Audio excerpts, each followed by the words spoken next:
Graça e paz, amada igreja, amém? Amém? Bom dia. Bom dia? Bom dia.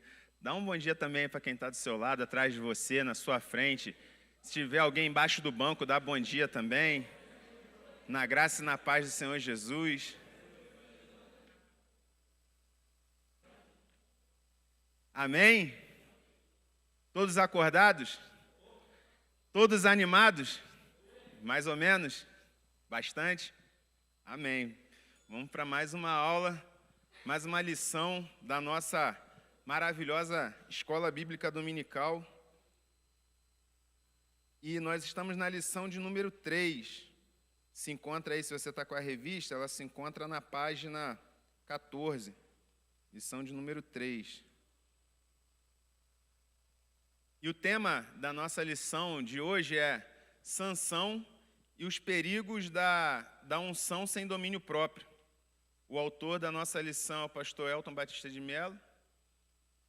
E nós estamos continuando aí nessa revista que fala dos personagens bíblicos. E hoje nós vamos falar do famoso Sansão.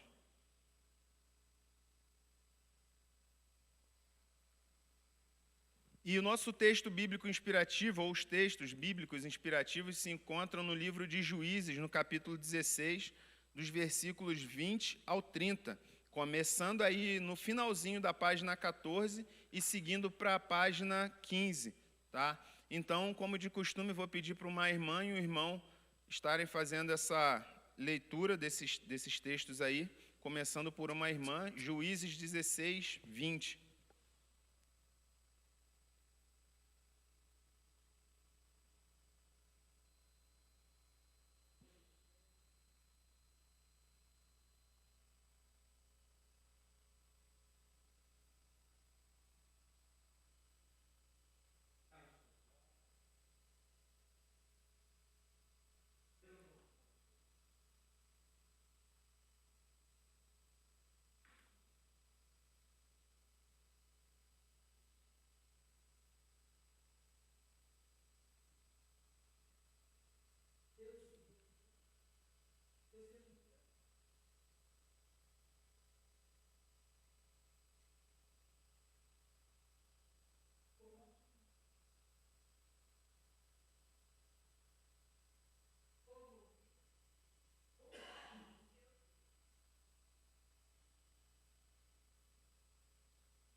Amém.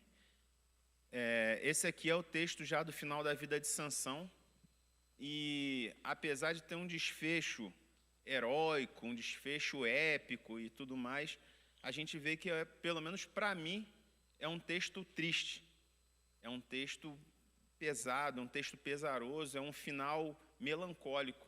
Apesar de ele ter feito aquele desfecho heróico, se fosse um filme aí hollywoodiano, ia ter aquela musiquinha e tal, a câmera ia passar devagarzinho, o pessoal ia sair chorando do cinema, igual lá o gladiador e tudo mais, mas é melancólico, é um fim de vida meio... Ele poderia ter sido mais, ele poderia ter ido além, mas nós vamos tratar sobre isso aqui durante a nossa lição. O texto áureo se encontra no livro de Juízes, no capítulo 13, versículo 7, e eu vou convidar os irmãos para nós recitarmos juntos. 1, 2 e 3.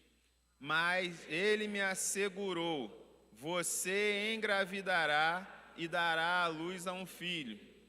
Todavia não beba vinho nem outra bebida fermentada, e não coma nada impuro, porque o menino será nazireu, consagrado a Deus, desde o nascimento até o dia da sua morte.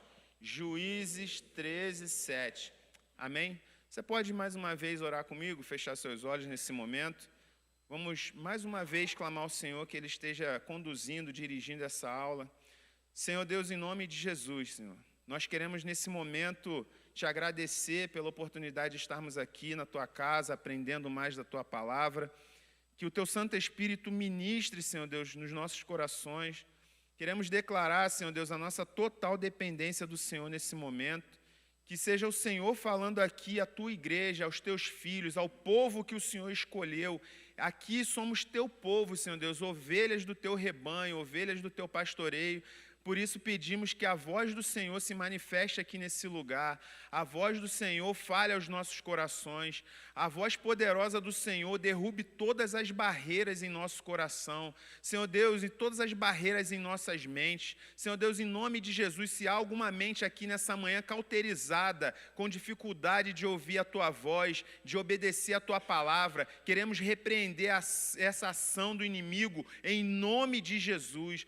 Toda seta que porventura for lançada durante, ó Senhor Deus, a ministração nessa manhã, todo dardo inflamado do adversário seja apagado, seja aniquilado, seja desfeito. Todo plano do maligno contra as vidas aqui nessa manhã, Senhor Deus, caia por terra pelo poder do nome de Jesus.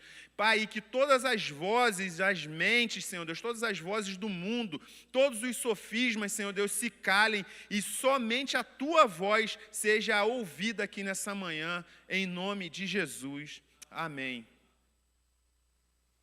Então, vamos aí aos objetivos da nossa lição. Conhecer a polêmica história da liderança de Sansão como juiz em Israel. Lembrando, irmãos, que Sansão ele não foi levantado para ser simplesmente um cara fortão para entrar para a história, para ele viver a vida dele. Ele escreveu o nome dele, não. Ele tinha uma missão de ser juiz em Israel. Ele tinha uma missão de liderar o povo. Ele tinha várias coisas que Deus havia planejado para a vida de Sansão, que o Senhor cumpre os planos dele, e a vida de Sansão é interessante porque nos ajuda a entender essa coisa da soberania de Deus, o plano de Deus eterno, que não muda, independente das nossas ações, mas também entender que nós temos escolhas. Debaixo desse plano eterno de Deus, nós fazemos escolhas que não alteram o plano final de Deus, mas alteram a nossa trajetória aqui. É assim que nós devemos entender a soberania de Deus. Não que nós sejamos já robôs que Deus deu corda e a gente vai fazendo exatamente aquilo ali tudo. Não. Ele tem um plano eterno que é acima das nossas vidas, acima da nossa história, acima de todas as coisas, que se cumpre no final porque Ele é Deus, é poderoso, Ele é soberano para cumprir toda a vontade dEle. Mas debaixo disso, no curso dessa história, nós temos as nossas escolhas, as nossas opções, que não alteram o plano de Deus, mas alteram a nossa trajetória aqui, e a gente pode cumprir o plano de Deus de uma maneira boa, né, perfeita, ou a gente pode cumprir o plano de Deus fazendo as nossas escolhas e quebrando a cara bastante durante essa caminhada. E a gente vê muito isso na vida de Sansão com muita clareza. E isso não anula a misericórdia de Deus, isso não anula o amor dele por nós, isso não anula a graça. E a gente vai entender isso. Perceber que Deus se mantém fiel à palavra pronunciada a Sansão, apesar de ele ter sido desatento à sua consagração. Foi o que eu acabei de falar. Deus se mantém fiel. Sansão foi infiel, foi desatento, foi desleixado com aquilo que ele tinha recebido de Deus. Ele desperdiçou aquilo que ele recebeu de Deus. Mas Deus se manteve fiel até o final com aquilo que ele tinha pronunciado lá atrás para os pais de Sansão. E no praticar, né, é aquilo que a gente tem que sair daqui entendendo, bem claro na nossa mente, é possível pensar que, apesar das nossas fraquezas, a graça de Deus pode se renovar todos os dias em nossas vidas. Isso é fato. Apesar das nossas imperfeições, apesar dos nossos tropeços, a graça de Deus se mantém fiel. Isso não é um salvo-conduto para a gente sair pecando, como disse Paulo. Então quer dizer o quê? Que a graça é uma autorização para a gente ter para a libertinagem. A liberdade que Deus nos deu é para a nossa libertinagem? Não. A graça, ela é o sinal de Deus de que Ele se mantém fiel àquilo que Ele fala, àquilo que Ele já falou a nosso respeito, a respeito da humanidade. É Deus todo o tempo esperando que o homem se arrependa dos seus pecados, promovendo ações em direção à humanidade para que o homem se arrependa dos seus pecados. Essa é a graça do Senhor, não é autorização para sair fazendo o que eu quiser, o que me der na telha, não. Mas a graça é Deus falando assim, apesar de você errar, eu sei que você vai errar, mas eu espero que você se arrependa, eu espero que você faça o caminho de volta, eu espero que você venha até mim e eu estou proporcionando isso. Seja com as adversidades que acontecem na nossa vida, seja com as coisas boas também que acontecem na nossa vida. Tudo faz parte do plano de Deus para que o homem se arrependa e seja novamente admitido à sua presença. Então, falando de Sansão, acho que todos nós conhecemos a história de Sansão, todo mundo conhece, até quem não é crente. Um homem de uma força extraordinária, escolhido por Deus para libertar o povo de Israel. O povo filisteu estava oprimindo Israel por 40 anos. Os irmãos sabem muito bem como é que funciona a dinâmica do livro de Juízes. O povo fazia o que era contrário à vontade de Deus, Deus levantava uma nação inimiga, um povo inimigo, começava a oprimir o povo de Israel, e aí Deus levantava um juiz para liderar o povo numa batalha que era para expulsar, vencer o inimigo, tirar aquela opressão de cima do povo de Israel, mas ao mesmo tempo fazer com que o povo de Israel relembre da aliança com Deus. Essas eram as duas principais finalidades que havia nesse processo de Deus levantar um juiz. Ao mesmo tempo que o juiz era para liderar na guerra, julgar as causas das pessoas, mas ele também deveria ser um líder espiritual para trazer aquele povo ao arrependimento, trazer aquele povo novamente à aliança com Deus. Então, Sansão foi escolhido naquele tempo para ser esse camarada, para ser essa pessoa. E o Sansão é um daqueles personagens bíblicos difíceis de se interpretar, difíceis de se estudar, difíceis de falar sobre ele. É um desafio para os teólogos. Por quê? Porque quando a gente lê o livro de Sansão, Sansão está fazendo um monte de besteira, não sei o quê, daqui a pouco a Bíblia fala assim, e o Espírito de Deus veio sobre Sansão, ele foi lá e venceu os inimigos. Você fala, caramba, o que esse cara estava fazendo uma besteirada agora, o Espírito Santo veio sobre ele. Aí no final da vida dele, ele vai e o cabelo começa a crescer, ele, Senhor, restaura a minha força, e Deus vem sobre ele, e aí ele vai e cumpre o propósito de Deus, que era vencer os filisteus, mas no momento da sua morte. A Bíblia chega a dizer que ele, no momento da sua morte, ele matou mais filisteus do que durante toda a sua vida. E ele foi levantado para vencer os filisteus. Então, é um personagem que é difícil de você entender. Você falar, por que esse cara era assim? Por que esse cara era cabeção desse jeito? Por que esse bicho era teimoso? Caramba, com esse poder todo, com essa força toda, com essa unção de Deus que ele tinha, nossa, ele faria coisas tremendas. E ele não foi tudo aquilo que deveria ser. E a gente fica intrigado, Sansão é bem complexo.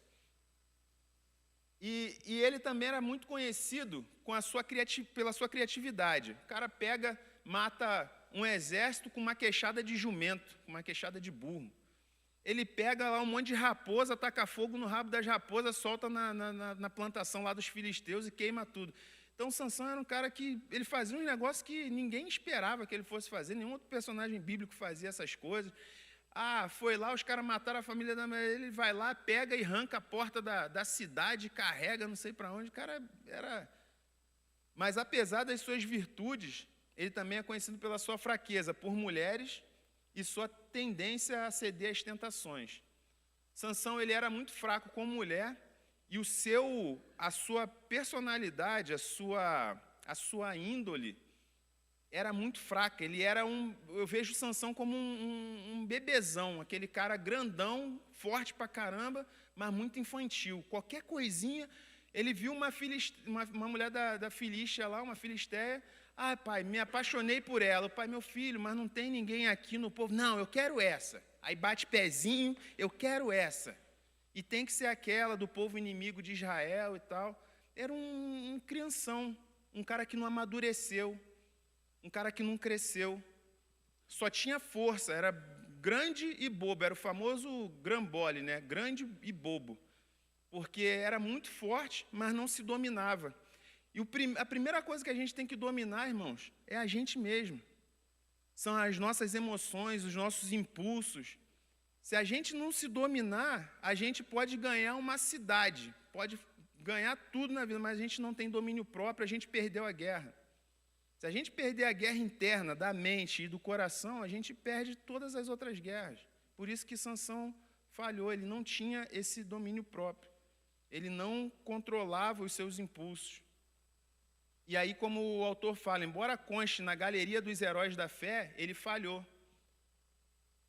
E aqui também é uma contradição muito grande, porque, como nós lemos aqui no início, o pastor Israel leu o texto, o autor de Hebreus, ele cita vários heróis da fé, e Sansão está lá entre eles, herói da fé.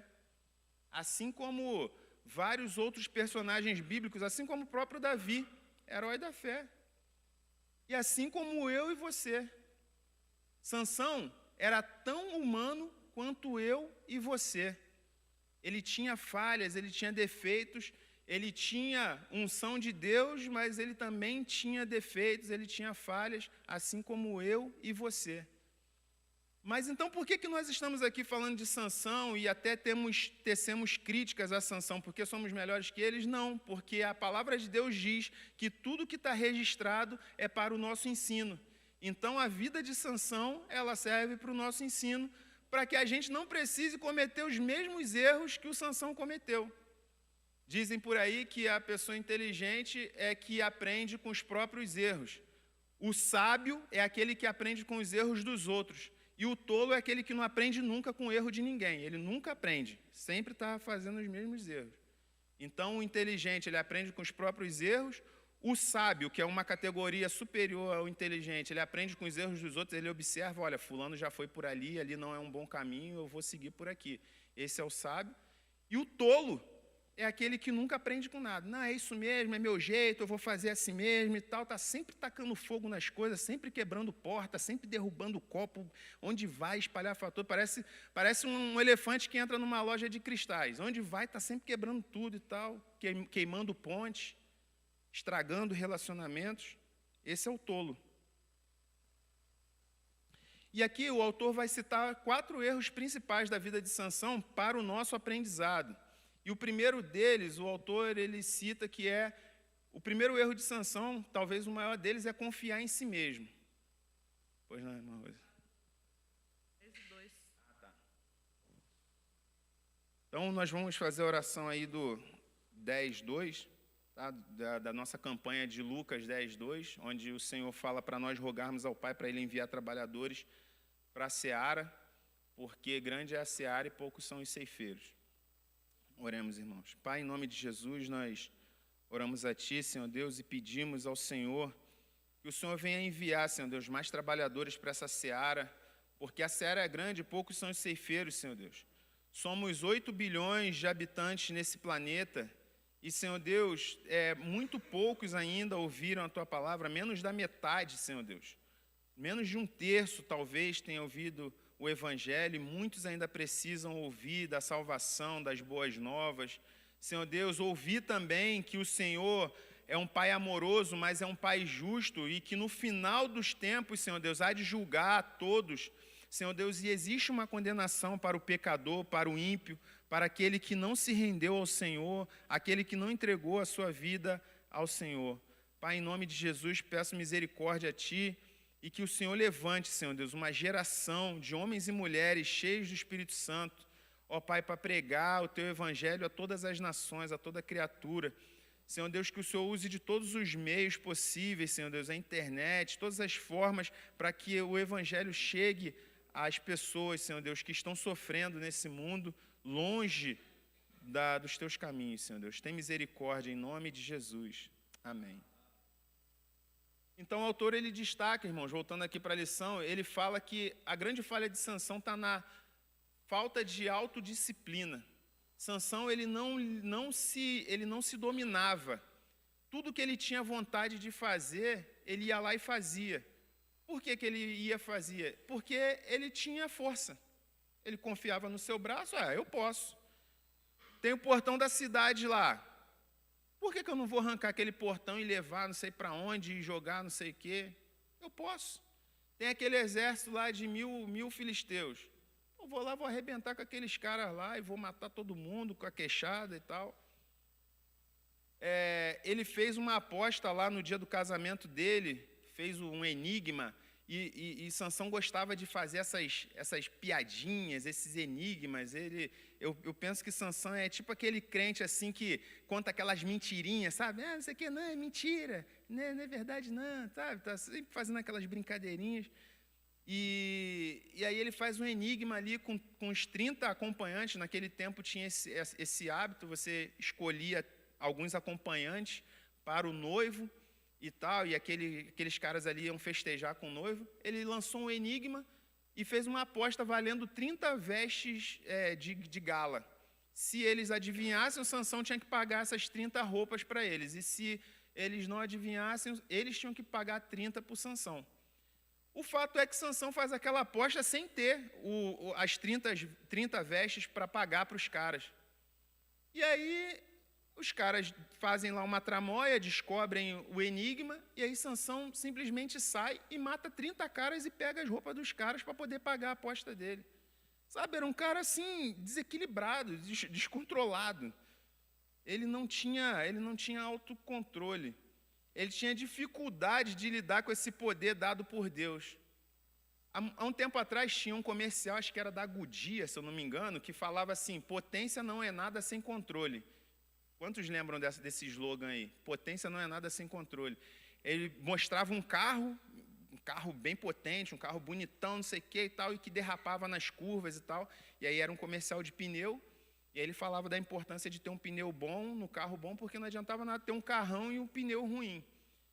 E esse slogan serve certinho para o Sansão. Potência não é nada sem controle.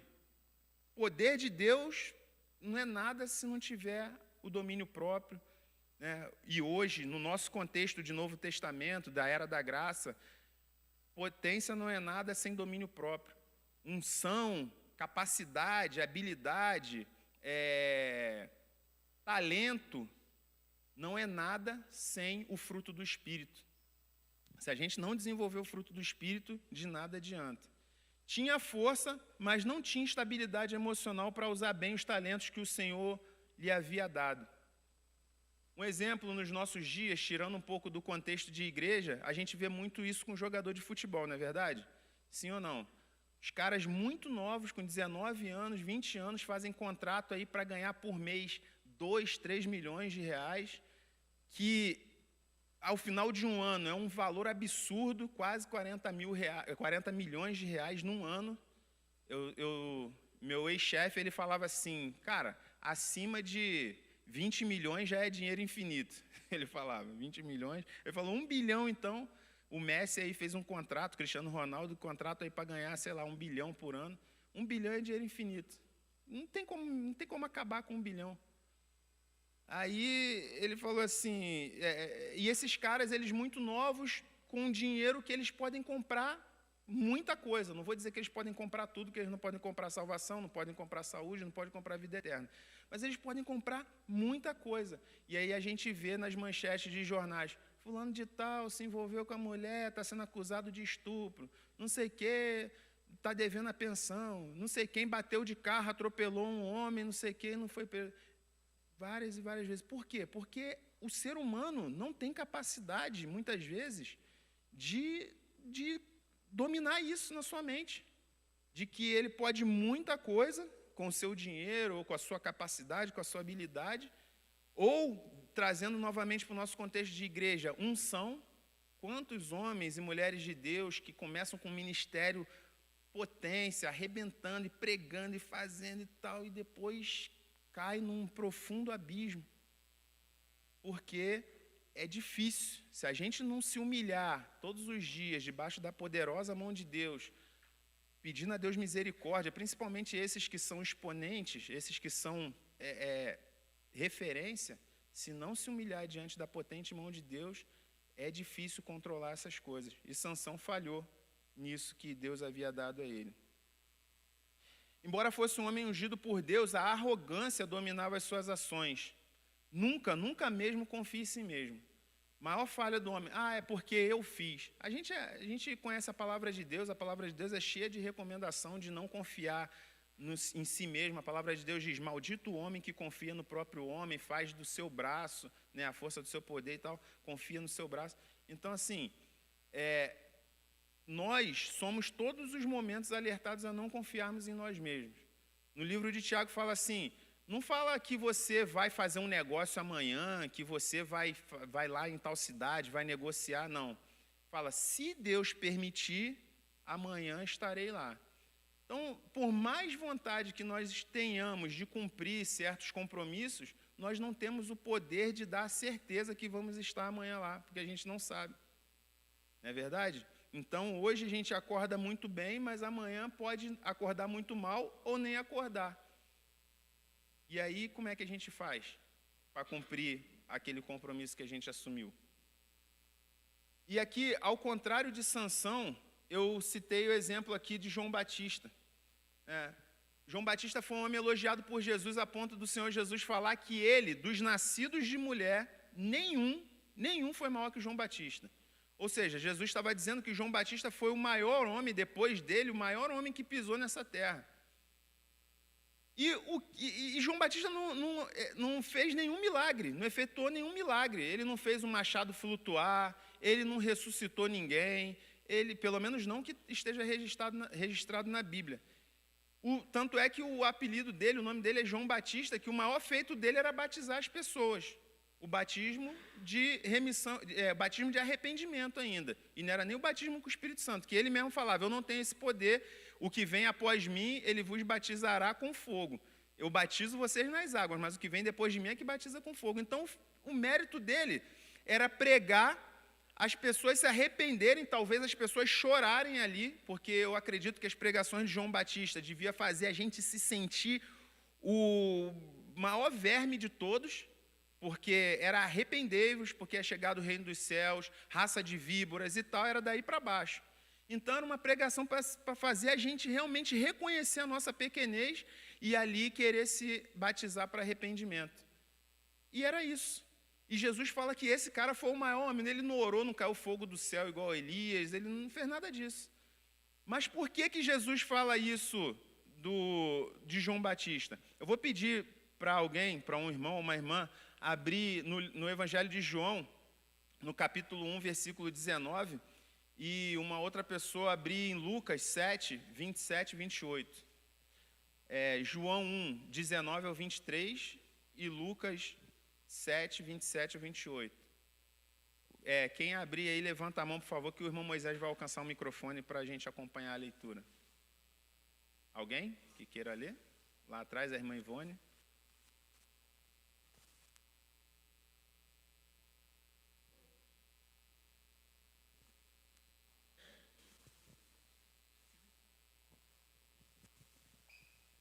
João 1, 19 e 23. E esse é o testemunho de João, quando os judeus mandaram de Jerusalém os sacerdotes e levitas para que lhe perguntassem, quem és tu? E confessou e não negou, confessou, eu não sou o Cristo. E perguntaram-lhe, por quê? És tu Elias? E disse, não sou. És tu o profeta? E respondeu, não. Disseram-lhe, pois, quem és? Para que demos resposta àqueles que nos enviaram. Que dizes de ti mesmo? disse: Eu sou a voz do que clama no deserto. Endireitai o caminho do Senhor, como disse o profeta Isaías. Amém. Então, essa é uma declaração, irmãos, de quem tinha plena consciência de quem era em Deus. Você é um dos profetas, você é não sei quem, você é Elias. Não, não sou. Você é o Messias? Não, não sou. Quem é você? Eu sou a voz do que clama no deserto. Ponto. Eu sou esse cara aqui, eu sou quem a Bíblia diz que eu sou. Amém? Lucas 7, 27 e 28. Alguém que encontrou e queira ler, levanta a mão, que a irmã... Não, a irmã atrás, ela levantou a mão primeiro.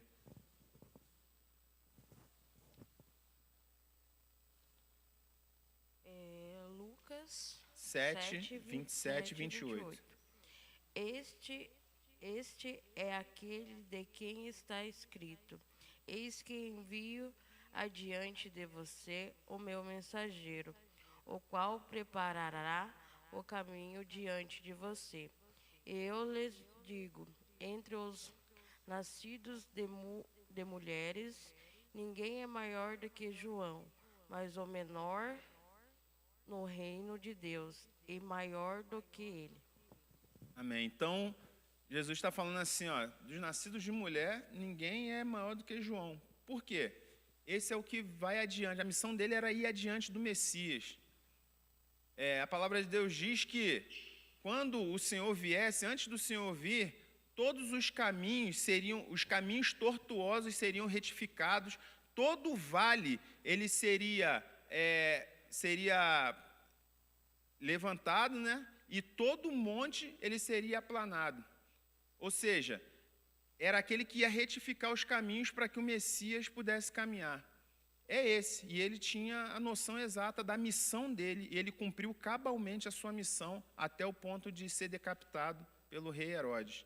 Então, por ter cumprido a sua missão cabalmente, o João Batista ele foi considerado por Jesus Cristo o maior de todos os homens, que falou, esse cara não nasceu, ele não se perdeu no meio do caminho, ele não foi fazer outra coisa, não, ele veio, cumpriu a missão que Deus deu para ele cabalmente.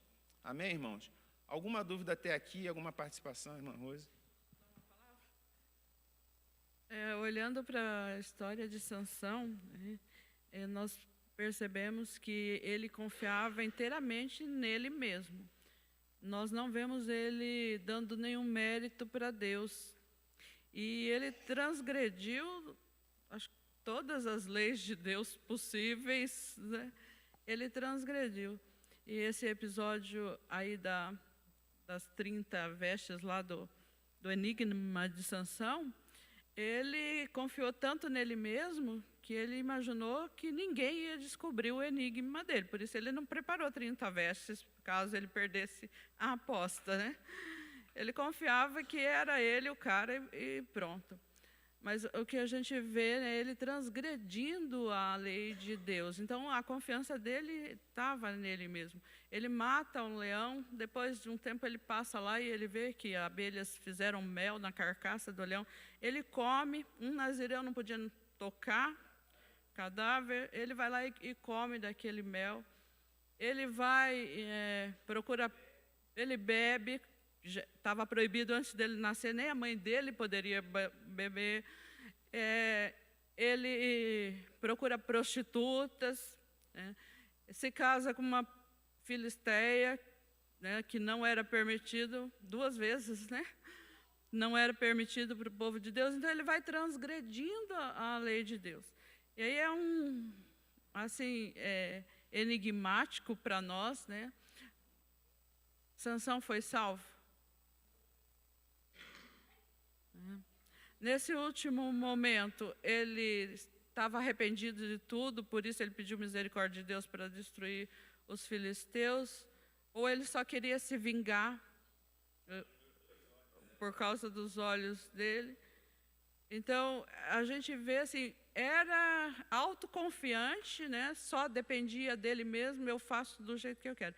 Uma outra pergunta que eu fico pensando quando leio a história de Sansão, os pais dele eram idosos, será que os pais tinham uma parcela de culpa?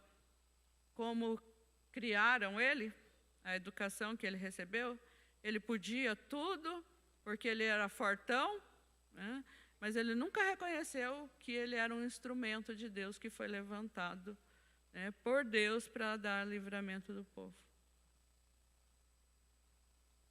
Isso é muito triste quando a gente recebe uma missão, a gente recebe dons e talentos para serem usados para a glória de Deus e a gente não faz.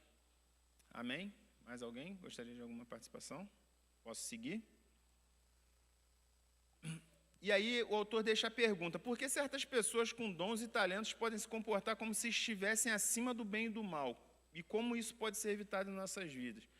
Por que tem isso, irmãos? Que a pessoa, às vezes, por ela ter um talento, e isso trazendo para a nossa realidade de igreja, porque tem um talento, não sei o que, ela acha que pode ser melhor do que os demais irmãos. Não, eu tenho direito de fazer isso. Já que eu me dedico, já que eu não sei o que lá, não, eu tenho direito a isso. Ou ele acha que Deus vai ter um tratamento diferenciado com ele. Eu penso que é porque realmente isso sobe para a cabeça, como a gente costuma dizer no popular, né? Subiu para a cabeça. E como isso pode ser evitado em nossas vidas? Como que a gente evita isso? De deixar a vaidade subir para a cabeça, a gente começar a achar que tem algum mérito, algum direito a mais, exigir direitos de Deus, ou fazer porque acha que Deus tem que me dar, tem que me perdoar.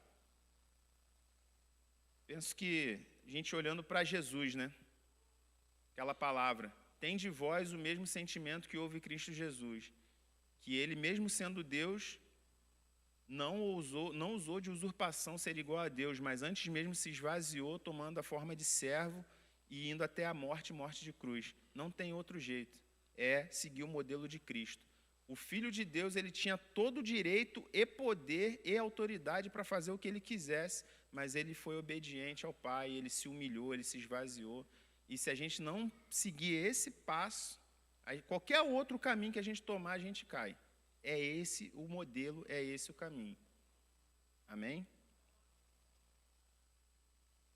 Amém. Convém que ele cresça e eu diminuo. E o segundo erro que o autor coloca aqui da vida de Sansão, não aprender com os próprios erros. Como eu disse aqui, a vida de qualquer pessoa tem erros, acertos, a gente vai errar, mas o que faz a diferença não é não errar, mas se nós aprendemos ou não com as atitudes que tomamos. Ora, quando nós éramos pequenos, talvez muitos de nós aqui devem ter colocado o dedo na tomada quando era pequeno, começou a engatinhar, começou a andar. Eu tenho certeza que ninguém hoje, deliberadamente, eu vou botar o dedo na tomada. Acho que ninguém faz isso aqui, né, irmãos? Será que alguém faz? Vou ver, será que dá choque? Vou botar o dedo aqui. Você pode até tomar um choque sem querer, pegou alguma coisa ali, mas ninguém vai, por vontade própria, vou meter o dedo na tomada aqui. Quando a gente é pequeno, muitos, quando eram pequenos e começavam a engatinhar, botava ali, pegava, comia formiga ou um bichinho, um inseto que estava ali andando no chão, rastejando. Alguma criança já fez isso. Ninguém hoje, a não ser que seja chinês, né? Talvez, come ali. Mas ninguém vai lá comer formiga, coisa assim, porque quer. Então, assim, porque a gente aprendeu com os nossos erros. A gente vai aprendendo com alguns erros. O problema é que, às vezes, quando a gente se torna adulto, a gente não quer mais aprender com os erros. A gente quer estar com a razão. Sim ou não? Sim, a gente quer estar com a razão. A gente quer... Então, a gente não... E por que Sansão tinha dificuldade de aprender com os seus próprios erros? E por que tanta gente tem dificuldade de aprender com os seus próprios erros? O autor ele coloca algumas possíveis razões. E a primeira delas é falta de reflexão. Sansão, ele parece que ele não refletia. Ele, poxa, eu fiz mó besteira e tal. Sabe aquele momento que você erra e tal, mas você pensa, olha, errei. Eu falei assim com o fulano de tal, não era para ter falado. Aquela reflexão, gente. Parece que ele não refletia, ele não parava para pensar. Fiz mesmo e tal. Aí no dia seguinte ele fazia de novo, fazia outra coisa. E o bicho era criativo para fazer besteira, né? O bicho tinha um repertório de besteira que era impressionante. Cada dia ele fazia uma diferente, né? E isso nas nossas vidas também, se nós não refletirmos, não pararmos para refletir, não tirarmos um tempo para pensar naquilo onde nós erramos, como diz lá em Apocalipse, vai lá onde você caiu, para poder retornar ao primeiro amor. Você não consegue simplesmente, errei lá, não sei o quê, vou apagar e tal, vou daqui para frente. Deus perdoa, perdoa, mas a gente tem que ir lá onde a gente caiu para se arrepender, para começar a caminhada de lá. O cara caiu aqui, e aí ele fez a caminhada caído, até aqui. E aqui ele teve um encontro com Deus de novo, e aí Deus restaura e tal, só que ele fala assim, esse trecho de caminhada, de onde você caiu até aqui, você vai ter que refazer. E aí volta lá onde você caiu. Aí ele volta aqui. Aí se eu cair aqui, eu fiz uma besteira aqui com Moisés, cara, vamos consertar. Aí conserta um tijolinho e bota o próximo tijolinho. Aí, olha, deixei de pagar tal coisa lá não sei aonde. Aí vou lá, me acerto, aí boto o tijolinho de novo. É isso que é o retomar a caminhada da onde a gente caiu. Errei com Deus. Aí eu me acerto com Deus. Errei com a igreja, aí vou lá com a igreja. Isso é retomar da onde caiu, é refazer o caminho, só que agora com os pontos, com os passos do Senhor. Amém? Falta de reflexão. Falta de autoconhecimento, irmãos. Irmãos, a gente tem que se autoconhecer. Você tem que conhecer aquilo que... Sabe o lance que os psicólogos falam de gatilho? Você tem que conhecer seus gatilhos. Se você é irado, se você é uma pessoa iracunda, você tem que saber o que desencadeia aquela sua ira. Para quê? Para você passar longe daquilo. Olha, se eu jogar futebol, a gente conhece, quem joga bola conhece pessoas assim, que, cara, no dia a dia o cara é uma seda, é um cara educado, não sei o quê, ele bota o pé no campo e vira um monstro. Cara, enquanto você não conseguir dominar isso, não jogue bola. É a saída. É autoconhecimento. É saber onde... o cara era alcoólatra no mundão, e ele passava na frente do boteco e chamava e não sei o quê. Se necessário for, nem passa mais naquela rua ali. Mas tinha um monte de boteco que eu frequentava. Meu irmão, você vai ter que fazer um caminho assim e não passar. É isso. Oi? E voando, sei lá, né? Ou então, bota uma venda, pede para alguém te levar de olho fechado, não sei. Mas evita, sabe, os gatilhos. E isso é só quando a gente tem autoconhecimento. Então, quando a gente não reflete, não faz uma reflexão, consequentemente, a gente não tem autoconhecimento, não desenvolve autoconhecimento. E ao não desenvolver o autoconhecimento, a gente cai no terceiro erro de Sansão, que é a falta de humildade. Se você não olhar para você mesmo, você não vai ver os erros que você tem. E se você não olhar os erros que você tem, você dificilmente será uma pessoa humilde, suficiente para reconhecer. Por quê? Porque você não se conhece. Alguém aí, algum pregador já disse que se você não acha que você é o maior pecador do mundo, é porque você não se conhece suficientemente. Porque quando a gente bota a cabeça lá no travesseiro e a gente reflete, a gente olha para dentro da gente, a gente fala assim, cara, como que eu não valho nada? Só Deus mesmo para me amar, só Jesus mesmo para me amar a ponto de dar a sua vida por mim, porque eu não sou bom não. Sabia que a gente não é bom? Ou vocês acham que a gente é bom? Nós não somos bons não, irmão. Jesus não morreu na cruz porque a gente era bonzinho, não. Deus não deu seu Filho unigênito porque a gente era bonzinho, não. Inclusive, a Bíblia diz que Ele morreu pelos nossos pecados quando ainda éramos seus inimigos. Então, se a gente não reconhecer isso, a gente vai ter uma tendência de cair nos mesmos erros que Sansão. Falta de humildade. O cara é o reizinho. Ele acha que o mundo gira aqui, em torno dele. Todo mundo tem que fazer. Se eu errar com os outros, as pessoas têm que entender que eu errei, porque, é assim, eu sou assim e tal. As pessoas têm que entender. Por quê? Porque ele é o reizinho.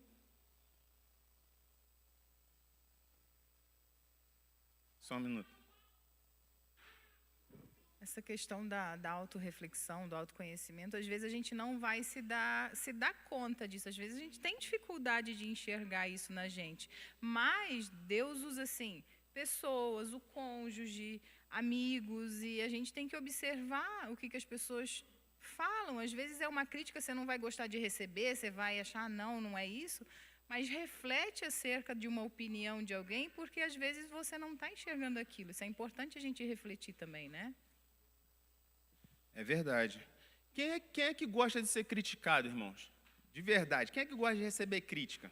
Eu me amarro em ser criticado. Fala assim para mim. Ninguém gosta de ser criticado. Crítica não é bom, mas ela é necessária. O rei Davi, se não fosse um homem... E eu sou fã de Natan, porque não é qualquer um que tem coragem de Natan, não, irmãos. A gente olha assim, acha que é muito fácil. Ah, Natan era profeta. Todo mundo respeitava profeta. Saul matou profeta. Saul matou sacerdote. Então ele botou a cabeça dele em risco pelo bem da vida de Davi e pelo bem da nação. Ele foi lá, falou, aí ele teve jeito, né? O Espírito Santo deu estratégia. Olha, tinha um homem assim, as ovelhinhas, não sei o quê, tal. O que esse homem merece? Merece morrer. Esse homem é você, Davi. E aí a diferença do homem segundo o coração de Deus. Em vez dele mandar matar o profeta, ele se humilhou diante do Senhor. O que me impressiona de Jesus foi quando aquela pessoa chegou lá, que o Senhor é bom, e ele era bom. E ele disse, mas só Deus é bom. Mas ele podia se considerar bom, ele mesmo, humano, né? E ele disse para a pessoa, mas só Deus é bom. Às vezes, irmãos, o diabo vai falar, ele faz o esforço de falar uma verdade para poder te derrubar. O diabo faz isso. Ele usou o jovem rico para tentar derrubar Jesus com a questão da vaidade e usou a mulher lá em Atos, lá em Filipos, para falar, aí vão os homens, servos do Deus Altíssimo, atrás de Paulo e Silas. Um dia, 2 dias, e Paulo falou, mas meu Deus do céu, eles eram servos de Deus Altíssimo, sim ou não? Eles estavam fazendo a vontade de Deus, sim ou não? E por que Paulo ficou incomodado com aquilo que aquela mulher estava falando? Porque aquilo não estava vindo de Deus, era do diabo. Para quê? Para entrar soberbo, orgulho no coração de Paulo e Silas, para depois que eles fossem embora, aquela mulher, se eles falassem, olha só, tá vendo? Poxa, a gente é servo de Deus Altíssimo mesmo, a mulher está falando a verdade. Quando eles fossem embora, o povo ia falar, olha, Paulo e Silas deram testemunho dessa mulher, então, realmente, essas adivinhações que ela está fazendo é coisa boa, vamos continuar ouvindo essa mulher. Mas não, ali tinha um espírito maligno e eles, com o dom de discernimento do Espírito Santo, expulsaram aquele espírito maligno. Amém? Por isso é importante ler a Bíblia, manual do fabricante, do ser humano, aplicar seus ensinamentos à nossa vida. A Bíblia é o melhor espelho que você vai ter. Quando você vai lá para Provérbios, quando você vai lá para Eclesiastes, que aí você vai ver tudo é vaidade em Eclesiastes, né? Aí você vai entender quem somos nós, que o homem, a nossa vida aqui é um sopro, é uma poeirinha, que não vale a pena a gente ficar carregando certas coisas ao longo da vida aqui, porque a vida aqui é uma gotinha no oceano da eternidade. E às vezes, por causa dessa gotinha, a gente perde o oceano. Por causa de uma gotinha. Se a gente botar, se tivesse como botar a linha do tempo da eternidade, a eternidade não tem começo, não tem fim. Mas se a gente fosse parar para imaginar a eternidade e a nossa vida aqui, 80, 90, 100 anos aqui na Terra, é um risquinho mínimo ali dentro daquela linha do tempo. E às vezes, por causa desse risquinho, a gente perde o todo. A correta leitura, interpretação e aplicação da Bíblia em nossa vida supre as deficiências elencadas anteriormente, né? A palavra de Deus, e aí Deus vai tratando, vai ministrando no nosso coração, Ele vai falando, a gente reconhece, e é gostoso, irmãos, quando a gente se humilha diante do Senhor, que a gente chega assim, Senhor, eu estou errado mesmo e tal, aí o Espírito Santo vem, tem um lavar regenerador do Espírito Santo, não sei quantos já viveram essa experiência, de você se sentir, sabe, o pecado faz isso, ele faz separação entre nós e Deus, e aí a gente fica com vergonha, mesmo eu já várias vezes, não tenho vergonha de confessar, várias vezes eu senti aquela mesma vergonha de Adão e Eva lá do jardim do Éden, que você quer se esconder de Deus, sabe? Você fica assim, literalmente parece que você está nu, né? Você, caramba, Deus, quando você vai num culto e você fala assim, se Deus falar comigo, porque você está no devo, é igual criança quando erra. E não é necessariamente coisas extraordinárias, pecados, não, mas às vezes é uma negligência da oração, quando você vai ver uma semana você não tocou na Bíblia por causa da correria, você vai deixando, você se portou mal em alguma situação, se reportou mal para alguém, falou alguma coisa que chateou alguém, no trabalho, na igreja, enfim, N coisas, e aí você começa a se afastar de Deus, dá vontade de ir para trás da moitinha. Mas aí o Espírito Santo, ele vem, ele ministra, cara, só confessar. Aí você dobra seu joelho, confessa e tal, aí vem aquele lavar regenerador, e você sente o filho pródigo voltando para a casa do pai, né? O pai botando roupa de novo, anel, aí você canta, aí você louva, aí tudo volta. Deus é bom, gente. Deus é bom. Deus, ele não quer ficar brabo com a gente a vida toda, ele não quer ficar carrasco com a mão em cima, não. Ele quer que a gente se arrependa. Ele fala, cara, é só se arrepender, é só confessar e a gente se acerta. Como você pode melhorar uma área da sua vida usando a Bíblia como meio e recurso didático? Ou se você já tem um testemunho de alguma coisa que você estava vivendo e aí você usou um ensinamento bíblico e aquilo foi, assim, uma peça principal, uma engrenagem principal ali que botou e as coisas começaram a andar na sua vida. Já houve? Alguém? A irmã Maristela? Aqui na frente, aqui, ó, a irmã Maristela. Quando você pegou assim um ensinamento bíblico, uma palavra, um versículo ou uma passagem e você aplicou na sua vida e aquilo fez toda a diferença. Pois não, irmã? São várias passagens. Eu identifiquei algumas fragilidades em mim e eu decoro a palavra e a coisa acontece. O ano passado foi Isaías 30:15 que eu decorei. Que eu estava preocupadíssima com o meu futuro e não conseguia descansar.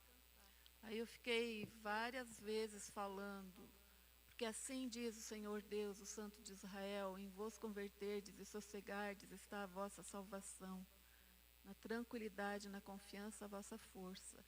E se eu não parasse de me preocupar, eu ia à loucura. Eu não estava nem dormindo e não conseguia prestar nem atenção nos cultos, preocupada com o que eu tinha que fazer no dia seguinte. Aí, falando, declarando a palavra, declarando e meses. Aí um dia eu falei, quer saber, isso não funciona, chega.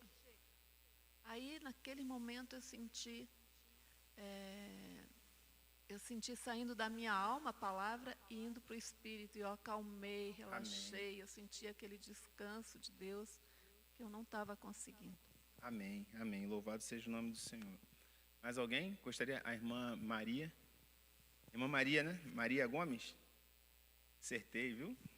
Às vezes eu acerto, viu, presbítero Coelho? Às vezes eu acerto. Pois não, irmã? Voltando lá atrás, eu fui uma que ultimamente eu andei meio afastada, né? E fiquei uns tempos mesmo sem vir na igreja. Até tinha pensado em desistir mesmo, né? Mas essa semana Deus tocou no meu coração, né?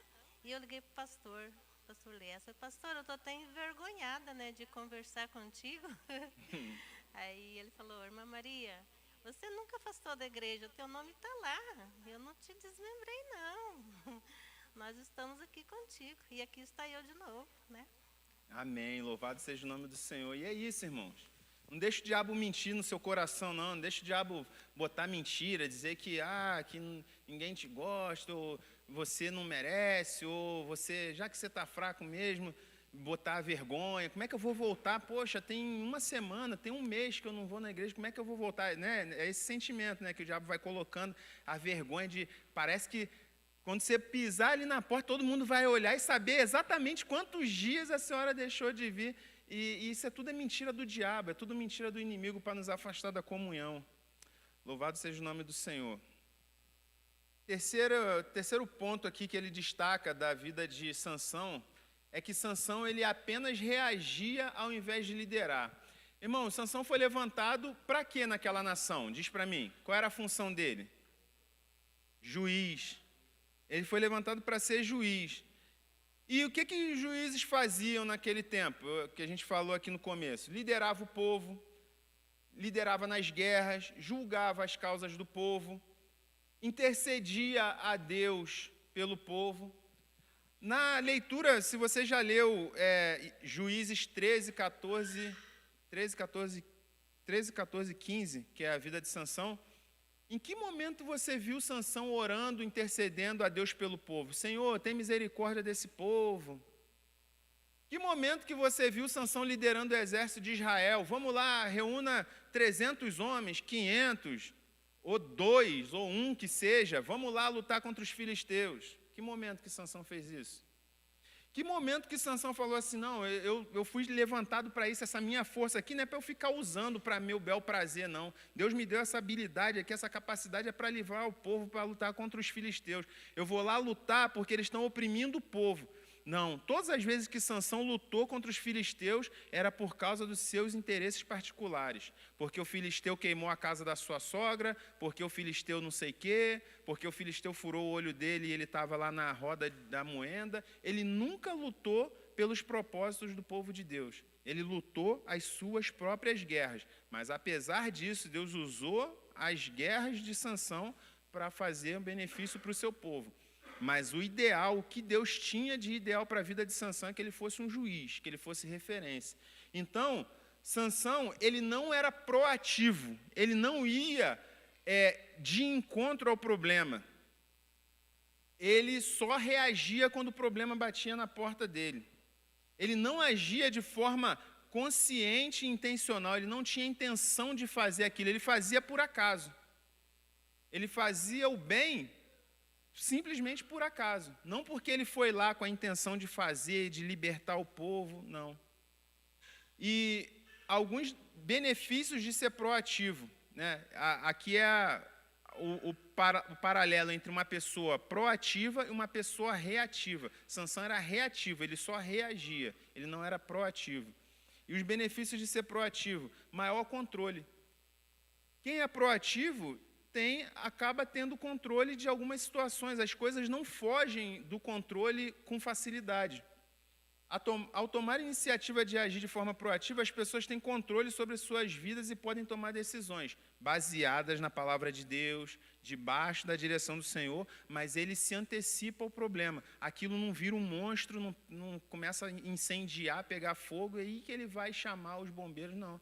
Ele vê o iníciozinho do foco de incêndio, ele, vou aqui apagar antes de que isso aqui vire um problemão.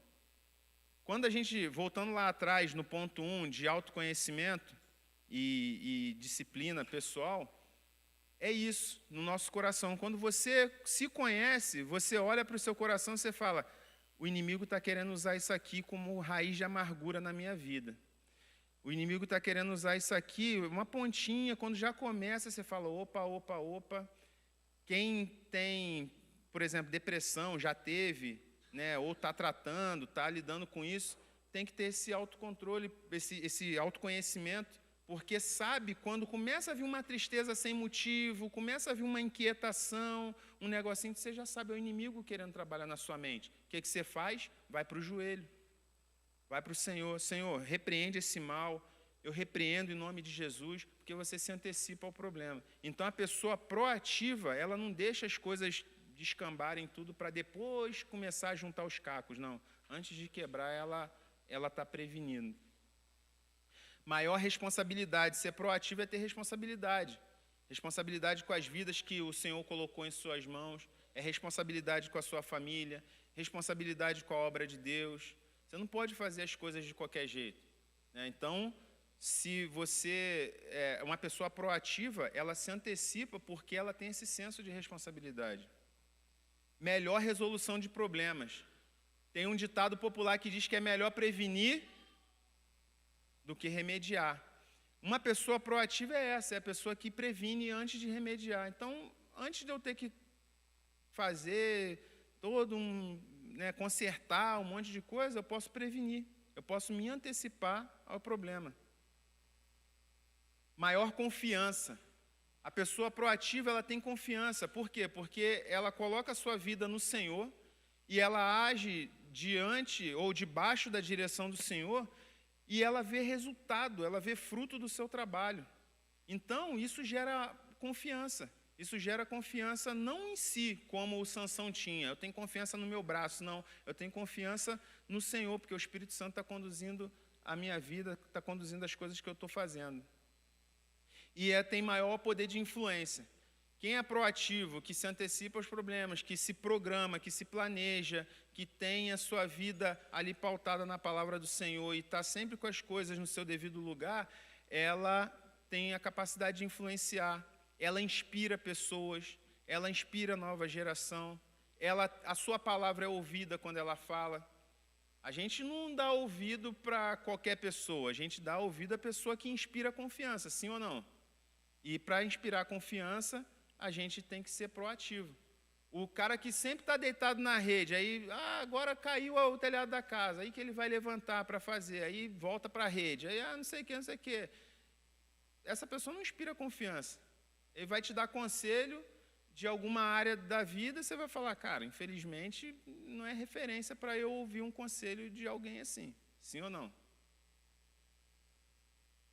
Em contraste, o reativo significa agir de forma passiva, apenas reagindo às situações. E aqui, o Moisés saiu, eu ia fazer uma brincadeira com ele, mas vou fazer a brincadeira assim mesmo, acho que ele não vai ficar chateado, não. Tem aquela piada, né, do baiano que fala, irmã, me perdoa, tá? Mas é piada. Cadê a irmã? Tá? Conhece essa piada? Maninha, tem soro antiofídico aí? Tem não. Por quê? Você foi picado pela cobra? Não, mas está vindo uma bem ali. Essa piada é velha pra caramba, então posso fazer. E aí, é esse reativo, é o cara que espera. Ele nem foi picado pela cobra, mas ele está, não, vou pegar o remédio. Ele poderia evitar ser picado, entendeu? Esse é o sentido da piada. É a pessoa reativa. E o reativo também ele tem uma outra característica. A pessoa reativa, ela não gosta de mudanças que sejam para melhor. Ela assim, não vai dar certo, ela é pessimista. A pessoa reativa geralmente é pessimista, ela não quer mudar, ela não quer que haja mudança, não quer fazer nada de novo. Mas ela está sempre plantando a mesma coisa, esperando colher algo diferente. Não, ele vai plantar, ele vai colher aquilo que ele está plantando. Não adianta fazer as mesmas coisas. Por que minha vida não muda? Por que tal situação não muda? Por que isso? Porque você está fazendo as mesmas coisas, você está indo pelos mesmos caminhos. Não adianta eu pegar o ônibus sentido centro e querer chegar no Morumbi. O ônibus vai me levar para o centro. Amém? Esse era o Sansão. Ele reagia ao invés de liderar. Ele nunca foi um cara proativo. Vou pular um pouquinho essa pergunta aqui e vou para o quarto ponto. E o último é permitir que o orgulho domine suas decisões.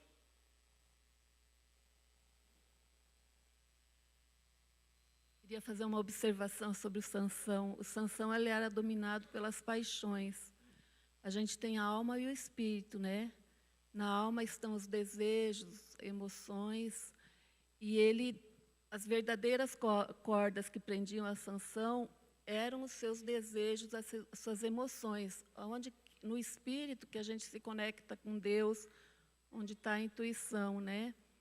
E o Sansão, ele era, como você falou, reativo, né? Porque ele vivia em prol das suas emoções, ele não tinha aquele espaço, né, de reflexão, né, que nem você falou, intuitivo ali, de conexão com Deus, porque Deus ia mostrar, ia guiar ele, se ele tivesse mais, né? É isso aí. Tem um termo que eu já ouvi, não sei se é da psicologia, ou se é um termo que aquele pregador usou, mas ele fala de pessoas almáticas, né? Ele fala, pessoa almática. Geralmente, a gente usa, no contexto que ele usou esse termo almático, era para uma pessoa mais com uma tendência maior a ficar triste, a deixar as coisas abaterem. Mas também tem o outro aspecto de uma pessoa almática, que é a pessoa impulsiva, ela só vive por prazer, é o hedonista. Sansão era hedonista, ele vivia única e exclusivamente para os seus prazeres. E quem vive para os seus prazeres sempre vai ter resultados ruins. Por quê? Porque o prazer é da carne, né? O prazer que não é de Deus, o prazer que não é divino, ele é algo diabólico, ele é algo demoníaco, você viver pelos prazeres. A gente vai falar sobre isso aqui ainda. Pessoas orgulhosas sempre perdem, pessoas orgulhosas causam danos ao ambiente na qual está inserida e até mesmo na comunhão do corpo de Cristo. Porque o orgulho atrapalha, o orgulho ele toma espaço, ele é... E o orgulho é diferente de autossatisfação, irmãos. Qual é o pai que não vai ficar orgulhoso com um filho que tira notas boas, um filho que faz coisas boas, que, sei lá, passou no vestibular, passou na faculdade, um filho que... É orgulho, mas não é. Isso não é orgulho pecaminoso. Isso é uma autossatisfação, é uma satisfação de algo que deu certo. O orgulho é um sentimento maligno que nasceu com Satanás. Alguém, por favor, abre em Ezequiel 28, versículo 15 ao 17. Quem encontrar primeiro aí pode levantar. O pastor Israel. Ezequiel 28, 15 ao 17. Perfeito eras nos teus caminhos, desde o dia em que foste criado, até que se achou iniquidade em ti. Na multiplicação do teu comércio, se encheu o teu interior de violência, e pecaste, pelo que te lançarei profanado fora do monte de Deus, e te farei perecer, ó querubim protetor, entre as pedras afogueadas. Elevou-se o teu coração por causa da tua formosura, corrompesse a tua sabedoria por causa do teu resplendor, porque por terra te lancei, diante dos reis te pus para que olhem para ti. Amém. Isso aqui a gente tem entendimento que é uma profecia acerca de Satanás, Deus falando que ele era um querubim ungido, e na minha versão, no versículo 17, diz assim: seu coração tornou-se orgulhoso por causa da sua beleza. O orgulho. Então, estava todo mundo no céu, estavam os querubins, os anjos e tal, e em Satanás nasceu o orgulho. Porque se os irmãos pararem para pensar, esse período aqui, lá no céu ainda não tinha nenhum ser humano. Então eram os seres celestiais, e lá estava tudo perfeito. Então o orgulho nasce quando nasce Lúcifer, quando nasce Satanás, quando Satanás se torna Lúcifer. O orgulho, essa soberba, é um sentimento extremamente maligno, e ele nasce necessariamente com Satanás. E é muito perigoso, irmãos, a gente não pode ficar alimentando isso, não. Veja alguns problemas que o orgulho excessivo pode causar: dificuldade em estabelecer relacionamentos saudáveis. O orgulho excessivo leva à falta de empatia. A pessoa orgulhosa, ela não tem a capacidade de se colocar no lugar do outro. Ele não gera empatia. E isso faz com que não tenhamos relacionamentos saudáveis. Problemas de comunicação. O orgulhoso, ele não faz questão nenhuma de ser compreendido, de que as pessoas entendam o que ele está falando. Ele fala: eu vou falar do meu jeito, esse é o meu jeito, se quiser entende, se não quiser, estou nem aí. O orgulhoso pensa assim, orgulho de comunicação. Ele não para ouvir e nem considera o ponto de vista dos outros. Ele quer que os outros o entendam e pronto, e acabou. O orgulhoso, ele tem problema de colaboração, ele não consegue trabalhar em equipe, porque ele quer impor a vontade deles, se a maioria não aceitar, ele simplesmente sai, ele não se submete, ele não colabora, ele não trabalha em equipe, ele tem dificuldade em se submeter. Esse é o orgulhoso. Problema de autoestima. O orgulhoso, ele tem uma autoestima extremamente elevada, ele acha que ele é a última bolacha do pacote, ele acha que ele é o cara. Só que essas pessoas também, em alguns momentos, elas também têm autoestima baixa, porque quando começa a muitas pessoas se afastarem dela, aí todo aquele orgulho, toda aquela autoestima vai lá para debaixo da sola do sapato. Aí vai para o extremo oposto. E como a vida de Sansão poderia ter sido diferente e com efeitos positivos nas vidas das pessoas se ele soubesse ouvir os conselhos dos mais sábios? O que, irmãos, que Sansão poderia ter feito diferente em sua vida? Alguém gostaria de pontuar? Uma coisa, falar assim: olha, nesse ponto aqui, Sansão poderia ter sido diferente, a vida dele poderia ter sido diferente, ou a nação. Não? A irmã Rose? Eu gosto de falar da família. Se ele tivesse honrado os pais dele, quando o pai e a mãe chamou a atenção que ele estava fazendo errado, já tinha mudado muita coisa. Amém. Mais alguém? Não? Então, caminhando para a conclusão, a gente viu que a unção divina pode ser uma grande bênção na vida da pessoa, mas sem sabedoria e humildade pode ser uma grande tragédia. Muita unção, muita capacidade, muita habilidade mas com uma pessoa sem o devido controle, ela, ao invés daquilo ser bênção, aquilo vai ser maldição. A história de Sansão é vista por alguns como uma lição da importância de resistir às tentações e de controlar as próprias fraquezas a fim de evitar o fracasso. Por quê, irmãos? Porque o velho homem ainda está morando aqui, a gente está carregando esse moribundo, esse defunto, tá? Presta atenção aqui, irmãos. A velha natureza ainda está em nós aí. A gente recebeu uma nova natureza, mas a gente está carregando ele. Ele não está mais no controle, mas a gente tem que carregar esse fardo do velho homem até o final. Só que esse velho homem, esse danado, ele, qualquer coisinha, ele respirou um ar diferente, ele já começa a ficar fortão, e ele quer tomar o controle de novo. Se a gente não vigiar, ele volta. O orgulho e a falta de disciplina espiritual levaram Sansão a desobedecer aos princípios da lei do nazireado e da lei de Deus em geral. O orgulho, a falta de disciplina espiritual, a gente não vê Sansão se arrependendo diante do Senhor só no último momento da sua vida. A gente não vê Sansão orando, não vê Sansão buscando ao Senhor, só quando era interessante para ele.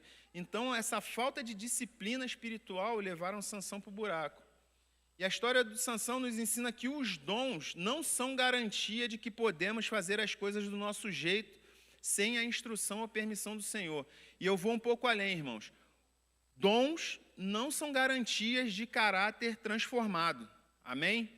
A gente tem que parar de se iludir porque viu coisa, viu não sei o quê, e o homem fez e revelou. E dom não é garantia de nada, não. Nem sequer de que aquela pessoa é salva. Dom não é garantia de que aquele cara é salvo, não. No último dia, vai dizer assim: Senhor, em teu nome expulsamos demônios, fizemos isso, fizemos aquilo. Apartai-vos de mim, malditos, que eu não vos conheço. Então, a gente tem que ter o quê? Pedir a Deus discernimento de espírito. Dom de discernimento de espírito.